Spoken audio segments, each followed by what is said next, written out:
네, 안녕하세요 여러분, 진서로입니다.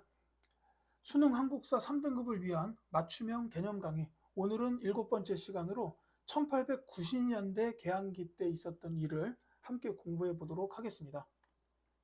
자, 먼저 동학농민운동입니다. 예, 제가 지난 시간에 갑신정변을 설명할 때 거기 써놨던 내용이 뭐였냐면 이제 급진개혁파를 중심으로 한 위로부터의 개혁이었어요. 근데 이제 이 동학농민운동은 이제 농민들을 중심으로 하는 아래로부터의 개혁이다라고 이해해 주시면 되겠습니다.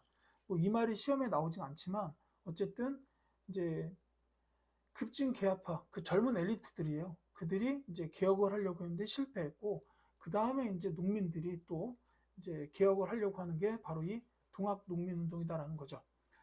자, 요 배경에는 일본의 경제 침탈 이제 요게 있었고 그 다음에 이제 동학이라는 이 종교죠. 이 종교를 믿는 사람들 입장에서는 교조, 최재우에 대한 이제 신원 운동이 좀 필요했어요. 이 최재우는 이 동학을 창시한 분입니다. 그러니까 그 전에 서양에서 들어온 천주교 같은 이런 거를 서학이라고 불렀어요. 거기에 대비해서 동학이라고 된 겁니다. 그래서 이제 이게 굉장히 사람을 중시하는 종교예요. 그러니까 사람이 곧 하늘이다. 이게 이제 동학의 주요 교리인데 이만큼 사람을 중시했던 종교죠. 그래서 이제 신자들이 굉장히 빠른 속도로 늘어났는데 이제 저 최재우 저 동학 창시자 분이 이제 흥선대원군 시기에 혹세 무민이다. 막 그 세상을 혹하게 만들고 막 뭐 그랬다라고 해가지고 이제 흥선대원군한테 사형을 당해서 이제 세상을 떠납니다. 그러니까 이제 이 교조를 신분을 회복해 달라. 이제 이런 운동이 이제 있었어요. 그런 종교적인 배경도 분명히 있습니다. 자, 이제 이 사건의 전개 과정을 볼게요. 이 고부는 지금의 전라북도 정읍 쪽입니다. 여기서 이제 조병갑이라는 요 사람이 탐관오리. 예. 그 비리랑 수탈이 어마어마했어요. 막 이제 농사 잘 짓게 한답시고 저수지를 파자 이래요. 근데 저수지 있었거든요. 예, 근데 또 만들어요. 그래서 농민들을 걷다 동원해서 저수지를 만들고 그 저수지에서 나온 물을 사용하는 농민들한테 다시 세금을 걷는 거예요. 예, 와, 그래서 이제 이때 전봉준 같은 이런 동학 교도들이 이제 봉기를 일으킵니다. 그래서 이제 정부에서 조사하고서는 이제 조병갑 파면시키고 이제 자진해산하죠. 근데 이 과정에서 그 이용태라는 요 안핵사, 이제 사건을 조사하러 나온 그 암행어사 같은 이제 사람이에요. 근데 이제 뜬금없이 농민들을 탄압을 해요. 막 예. 전봉준 같은 사람 탄압하고 막 이러니까 또 한 번의 봉기를 일으키게 된 게 백삼봉기죠. 이제 여기서 뭐 보국, 안민, 제포, 구민 같은 구호까지 발표하게 됩니다. 나라를 지키고 백성들을 편안하게 하자. 그 다음에 이제 폭정을 하는 사람들을 제압하고 그 다음에 이제 민중을 구하자라는 이런 뜻이에요. 그래서 이제 이런 기치 하에 이제 전투를 하게 되는데 관군들하고 황토현 전투, 황룡촌 전투 이런 데서 농민군이 다 이겨버리고 전주성까지 점령하게 됩니다. 그러니까 이거는 뭐 농민들이 그만큼 대단했다는 뜻도 되겠지만 아니 관군이면 정식군대인데 이 농민군이 이기는 게 그만큼 관군들이 이때 좀 어떻게 보면 썩어 있었다 내지는 힘이 없었다 뭐 이 정도로 보시면 되겠죠. 자, 여기서부터 중요합니다. 전주 화약. 이 화약이라는 건 이제 화합해서 이제 약속을 했다는 거죠.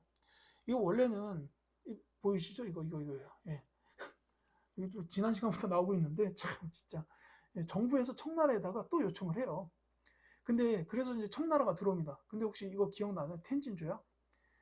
청이랑 일본이 맺은 조약에 의하면 둘 중에 한 군대가 들어오면 다른 나라한테 먼저 통보를 하겠다. 이게 이제 텐진 조약이었어요. 그러니까 청나라가 일본한테 우리 조선 들어가라고 통보를 하니까 일본에서도 알았다 그래서 이제 군대가 들어온 거예요. 근데 이렇게 또 청나라랑 일본이 또 들어오니까 정부에서 이제 뒤늦게 불싸 이렇게 된 거예요. 그래서 이 양 군대가 또 들어오면 또 싸우는 거 아니야? 막 이래가지고 다 내보내야겠다고 생각을 하고 농민들하고 급하게 화약을 체결한 거예요. 아니 그럼 청나라에 SS를 치지 말고 그냥 농민들하고 화약을 체결하면 될 걸. 그러니까 농민들이 정부 상대로 싸울 생각이 아니었어요. 그러니까 청나라가 굳이 군사를 들여올 필요가 없었다는 거죠. 근데 그 생각을 늦게 한 거예요. 예. 군대가 둘 다 들어온 다음에야 이렇게 생각을 한 건 참 어쨌거나 그래서 화약이 체결이 되고, 이건 중요해요, 진짜로. 농민들이 이때 집강소, 농민자치기구예요. 이 집강소를 스스로 설치를 해가지고 거기서부터 개혁을 하겠다라고 한 거예요. 이게 얼마나 대단합니까? 예. 그래서 이제 집강소라는 요 단어가 이제 동학농민운동에서 가장 대표적인 키워드가 됩니다. 물론 전주화약도 마찬가지고. 그러니까 이거는 농민들이 이제 개혁하려는 의지가 그만큼 이제 컸다는 뜻이에요. 그래서 이제 집강소를 설치하고 이제 개혁을 단행을 합니다. 이제 요 과정에서 근데 이제 청나라는 결국 군사 개입을 하지 않았으니까 이제 뭐 별 문제가 없었는데, 이때 일본이 아까 말했죠. 이를 바득바득 갈았다고. 이제 정부에서는 싸울 일 없으니까 이제 나가세요라고 했는데, 일본이 철수 요구를 거부하고 불법적으로 경복궁을 점령해 버려요. 자기네들이. 그러니까 이렇게 돼버리니까 이제 청일 전쟁이 발생하게 된 겁니다. 이거 청과 일본이 우리나라에서 싸운 거예요. 예. 근데 이렇게 전쟁이 발발을 하니까 이 동학농민군이 이게 뭐야? 일본 놈들이 왜 우리나라 궁궐을 점령하고 난리야? 이제 이렇게 나온 거죠. 그래서 이때 이제 다시 봉기를 하게 된 거는 이제 뭐 저기 반봉건적, 뭐 이렇게 지배계층의 수탈 이런 문제가 아니었어요. 반외세적 성격, 일본인들을 몰아내자는 뜻으로 봉기를 한 거예요. 그러면서 이제 규모가 엄청나게 커진 게 남접과 북접이 연합을 하게 된 겁니다. 여기서 말하는 접은 지금 얘기하자면 천주교에서는 교구 같은 그런 개념으로 보면 돼요. 지역별로 이렇게 있는 그 동학의 그 지역별 그 모임 정도로 이해하시면 좋겠죠. 근데 그 남접 북접의 농민군들이 연합을 하게 돼서 규모가 커져요. 그러면서 우리는 한양으로 가겠다 해가지고 가는데, 이 우금치, 공주에 있는 고개입니다. 이 우금치에서 일본군하고 전투를 벌이는데 여기서 대패를 하게 됩니다. 그러면서 이제 전봉준이 이제 잡혀서 나중에 사형을 당하죠. 이제 이러면서 동학농민운동이 결국은 이제 실패로 끝나게 됩니다. 근데 이제 실패라고 말은 하지만 사실 실패는 아니에요. 왜냐하면 이때 농민들이 이제 주장했던 그런 내용들이 나중에 다 개혁 정책으로 반영이 됩니다.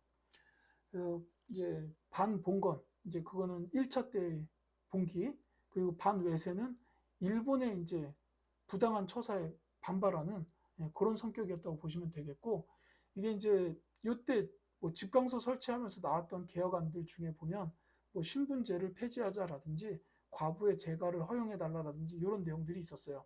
근데 그게 전부 다 나중에 실현이 됩니다. 그 신분 개혁에 영향을 미쳤고, 그 다음에 이제 이 항일 의병 운동에도 당연히 영향을 미친다라는 거죠. 이제 이 바로 같은 시기에 이제 갑오개혁, 을미개혁이 벌어져요. 이제 요 갑오개혁, 을미개혁, 특히 갑오개혁 때는 이 동학농민군의 요구사항들이 많이 반영이 됩니다. 그래서 이제 이 1차 갑오개혁 때 보면은 뭐 군국기무처 이런 거 이제 좀 이해하시면 좋겠고, 이제 여기 보면 주요 내용으로 신분제 폐지, 과거제 폐지 있어요. 이게 이제 신분제 쪽은 특히 동학농민군이 요구했던 사항이기도 하죠. 그 다음에 이제 중앙부처가 조정이 되고 이제 신분제 폐지가 됐으니까 노비들은 당연히 협파, 이렇게 되는 거고, 그 다음에 과부의 재가 허용. 이전까지는 그 과부들이, 그러니까 남편이 죽은 부인이잖아요. 다시 이제 결혼을 못했어요.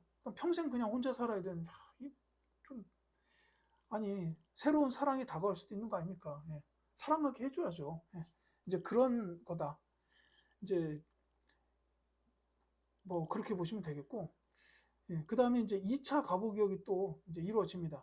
이때는 이제 청일전쟁에서 어느 정도 일본이 승기를 점한 때예요. 그래서 이제 그때는 김홍직과 박영효의 연립정 내각이 수립이 되는데, 이때 주요 내용은 주로 이제 뭐 이렇게 정부 기관의 내각제 시행, 뭐 지방행정구역 조정된 거 이런 것도 있지만, 이제 시험에서 자주 보이는 키워드는 사법권의 독립으로 재판소가 설치됐다.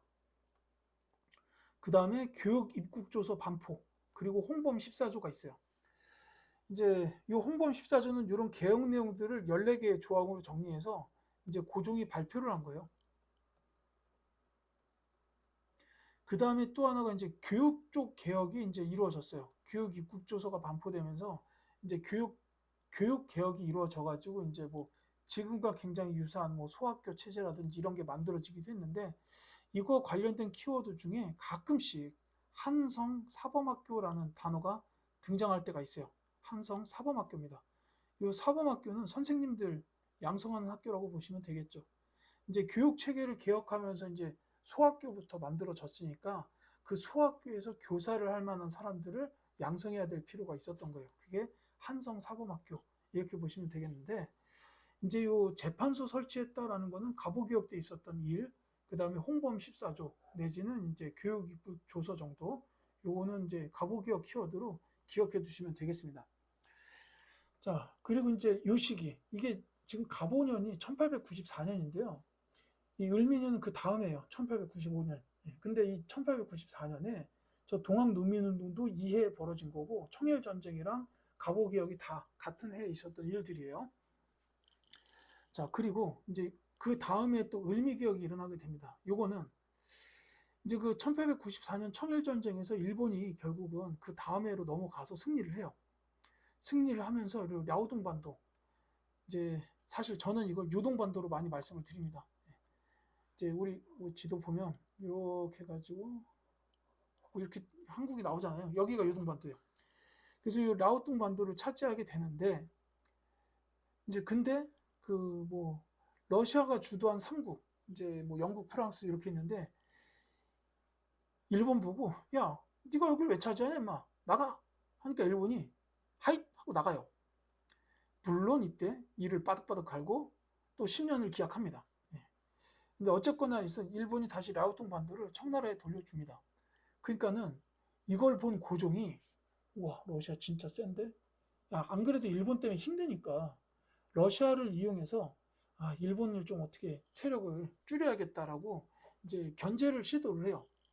그러니까 일본이 이제 이 사실을 캐치하고서 저 고종 저대로 두면 안 되겠는데? 라고 생각해서 그 와이프 명성황후를 죽여버립니다. 이 일본이 이건 이제 을미사변이라고 해요. 그래서 이 흐름은 이게 사실 시험에서 많이 나오진 않지만 그 역사적인 흐름 정도로도 좀 봐두실 필요는 있어요. 청일전쟁 끝나고 요동을 차지했다가 러시아가 나가라고 하니까 나갔고, 그걸 본 고종이 러시아의 힘을 좀 빌려볼까라고 이렇게 했더니 일본이 이제 명성황후를 죽였다라는 요 흐름입니다. 참, 지금 이렇게 말씀드리면서도 제가 좀 감정이 조금씩 올라오는 것 같아요. 이러면서 이제 을미 개혁이 이제 일본이 이제 이렇게 좀 압박으로 을미 개혁이 진행이 됩니다. 그때 주요 내용이 뭐냐면 태양력 사용. 지금 우리가 양력, 음력 하는데 그 양력이 바로 태양력이죠. 그리고 음력은 이제 태음력, 뭐 이렇게도 말합니다.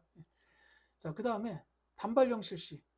이 전까지만 해도 뭐 이제 다들 상투 틀고 이렇게 머리 위에다가 이렇게 상투 틀고 머리 절대 안 잘랐어요. 근데 이제 단발령, 머리 자르라 이렇게 이제 명령을 내린 겁니다. 물론 반발이 어마어마하게 심했어요. 이제 그 유학 성리학 쪽에서 보면은 이제 뭐 신체 발부 수지 부모 이래가지고 이제 이 몸은 부모님이 주신 건데 어떻게 함부로 머리를 자르라고 하냐, 반발이 심했습니다. 이 종두법은 천연두에 대한 예방주사 맞는 그거라고 보시면 돼요. 자, 그 다음에 이제 아관 파천이 일어나는데, 이제 이 아관 파천이라는 건 고종이 러시아 공사관으로 피신한 사건을 말합니다. 이제 아관이 러시아를 당시에 아라사라고 불렀어요. 그래서 러시아 공사관으로 피신했다. 을미사변이 일어났을 때 명성황후가 이제 일본인들한테 살해당해서 이제 세상을 떠났다 그랬죠. 그러니까 이제 고종은 얼마나 무섭겠어요. 자기 아내마저도 저렇게 그냥 눈 하나 깜짝 않고 죽여버리는데, 그러니까 이제 당연히 신변의 위협을 느낄 수밖에 없습니다. 이제 그래서 이제 어느 날 밤에 이제 조용히 러시아 공사관으로 갑니다. 이 이제 뭐 여담이지만 요 고종이 러시아 공사관으로 피신한 그 도로가 지금은 이제 있어요. 서울에 있습니다. 한번 가보시는 것도 괜찮을 거예요. 자, 이 사건으로 인해서 일본의 영향력이 상당히 감소하게 됩니다. 그래서 이제 러시아하고 일본이 세력을 균형을 맞추고 서로 대립하는 관계가 돼요. 그러면서 이제 나중에 러일 전쟁이 발생하는 원인이 되기도 합니다. 그래서 이제 요 아간 파천에 의해서 이제 고종은 어느 정도 본인이 생각했던 그런 성과를 거뒀어요. 일본의 세력을 좀 줄이고 러시아랑 세력 균형을 맞춘 겁니다. 자, 그리고 이 시기에 이제 우리나라 최초의 시민단체라고 할 수 있는 독립협회가 나오게 돼요. 이 독립협회의 주요 활동은 기억하실 필요가 있습니다. 특히 요거 만민공동회라는 건 이제 독립협회에서 많은 사람들을 불러다 놓고 이제 일종의 집회예요. 거의 최초의 집회라고 보시면 되는데 이런 집회를 열어서 이제 내정 간섭이나 이권 침탈을 규탄합니다. 그래서 특히나 당시에 러시아가 이제 전령도, 지금 부산의 영도예요. 이 전령도를 빌려달라, 조차 빌려달라는 거예요. 요구를 했는데 이 독립협회에서 이렇게 만민공동회를 열어가지고 이걸 규탄하고 결국은 이걸 저지시킵니다. 저지시키는데 성공을 해요. 러시아 같은 경우에 이제 배를 갖다가 뭐 이렇게 전 세계에 운항을 해야 되는데 이제 배에 들어갈 연료를 중간에 좀 충전을 해야 돼요. 그러니까 이제 그것 때문에 이 전용도를 빌려달라고 한 거예요. 여기다가 뭐 나무라든지 뭐 이렇게 배에 연료들을 실어놓고 이제 들렸다가 리필하고 가려고 빌려주세요 했는데 이제 이 독립협회가 백성들을 모아가지고 집회를 열어서 이걸 저지시킨 겁니다. 이 시험에 잘 나오기 때문에 반드시 기억하시기 바랍니다. 독립협회의 가장 큰 키워드예요. 그 외에는 이제 자유민권운동 내지는 이제 자강개혁운동 같은 거를 벌였어요. 이 만민공동회가 이제 효과적이다라는 거를 알게 되니까 나중에 이제 관민공동회까지 열립니다. 정부기관의 관료들까지 나와가지고 같이 이제 집회를 연 거예요. 여기서 이제 헌의 6조가 채택이 돼서 그거를 고종한테 주기도 하고요. 그 다음에 이제 중추원 관제를 반포하는데 여기에 보면 이제 그 입헌 군주제에 관한 내용이 조금 들어 있습니다. 그래서 이제 그 왕은 좀 상징적인 존재로 남겨놓고 이제 좀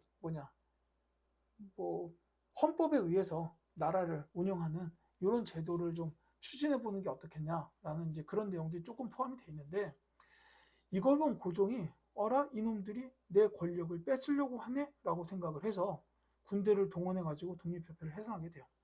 뭐 이런 부분은 많이 출제는 안 되고요. 그 이제 독립협회에 관해서 기억해야 되는 건 그 러시아의 전령도 조차 요구를 저지했다. 그리고 헌의 6조를 결의했다 정도 이렇게 알아두시면 되겠습니다. 자, 그리고 이제 뒤에 이어서 사실 이제 이 독립협회 활동할 때까지만 해도 고종은 아직까지 러시아 공사관에 있었어요. 그러니까 이제 돌아오세요라는 이 여론이 점점 많아질 수밖에 없습니다. 이제 그래서 결국 이제 고종이 돌아옵니다. 돌아와서 이제 제국을 수립해요. 그 전까지 조선은 왕국이었죠. 근데 이제 제국을 수립하면서 대한제국이라고 하고 그 다음에 이제 대한국 국제를 반포하게 됩니다. 여기에 보면 이제 아예 명문화 해놨어요. 황제에 의한 전제 정치를 하겠다 이렇게 이제 명문화 돼 있습니다. 자, 그러면서 이제 고종이 벌였던 개혁이에요. 이 이제 광무개혁이라고 하는 게 이제 연호를 광무라고 했기 때문에 광무개혁이 되는데 이 광무개혁의 가장 큰 특징은 구본 신참입니다. 이제 구가 이제 옛날 구자죠. 옛 것을 근본으로 해서 새로운 거를 참고하겠다라고 하는 이런 원칙에 따라서 점진적인 개혁을 추구하게 되는데 이제 여기서 몇 가지 기억하셔야 되는 가장 중요한 거는 양전 사업 및 지계 발급이에요. 특히나 이 지계라는 단어가 나오면 무조건 광무개혁이다라고 생각하시면 됩니다. 이 토지 관련된 문서예요. 양전 사업도 토지 조사 사업이죠. 그래서 토지 관련된 토지 대장, 토지 대장을 발급했고 그 다음에 이제 황권 강화. 항상 이렇게 이제 그 황제 중심으로 개혁이 추진되면 항상 이제 왕권, 황권 강화가 들어가죠. 뭐 국내부나 원수부, 황제 직속 기관들 설치했다라는 거고 그 다음에 이제 이때 한성, 그러니까 지금 서울이죠. 도로나 전기, 전차, 전신, 전화, 철도. 뭐 이때 뭐 경인선 같은 이런 철도가 개통이 됩니다. 서울과 인천을 잇는 이 철도요. 그 다음에 전화, 경복궁에 전화 들어오죠. 그 다음에 뭐 전기, 전차 이런 거. 이제 이때 이 전기 관련해 가지고 이제 그 미국의 발명가 에디슨이 우리나라로 들어올 뻔하기도 해요. 아실 필요 없습니다. 근데 이제 이게 나중에 일제가 힘을 키우면서 결국은 중단이 되죠. 이 광무개혁이 실천이 될 수 있었던 배경이 러시아와 일본이 세력이 당시에 이제 조선에서 어느 정도 균형을 이루고 있었기 때문이었습니다. 자, 오늘의 핵심 내용이에요. 예, 좀 많죠. 이때 이제 특히나 1894년 이 시기 기준으로 해가지고 이 앞뒤로 굉장히 조선이 이만큼 변화가 극심했다라는 뜻입니다. 예, 내용이 많지만 이제 다들 중요한 키워드예요. 예. 자, 먼저 동학농민운동인데 특히나 전봉준이라는 이름이 등장하면 동학농민운동 떠올리셔야 합니다. 녹두장군이라고 불린 분이죠. 자, 1차 때는 이제 뭐 백산봉기, 황토현, 황룡촌 전투 이런 게 있었는데 이 전투 이름까지는 기억하지 않으셔도 되겠지만 이 전주 화약은 기억하실 필요가 있어요. 특히나 집광소에서 개혁했다. 농민들의 자치기구가 집광소였어요. 이 집광소 잊어버리시면 절대 안 됩니다. 그리고 이제 그 뒤에 우군치 전투로 인해서 이제 동학농민운동이 실패로 끝났다는데 이제 이 동학농민운동에 대해서는 특히나 전봉준, 전주 화약, 집광소 요거는 기억해 주시기 바랍니다.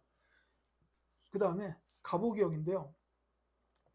1차, 2차로 나눠졌지만 사실은 뭐 그것까지 그렇게 정확하게 구분하진 않으셔도 괜찮을 거예요. 대신에 여기서 이루어졌던 개혁 중에 일부는 알아두셔야 됩니다. 신분제 및 과거제가 폐지되었다라고 했어요. 이거 기억하셔야 됩니다. 신분제라는 건 아까 이제 그 앞선 시간들에 말씀드렸던 뭐 양반, 중인, 상민, 천민 이렇게 나눠졌던 신분제가 이때 아예 싹 다 없어진 거. 그 다음에 과거제, 고려 광종 시대부터 이어져 왔던 거의 1000년 가까운 제도가 이때 끝났어요.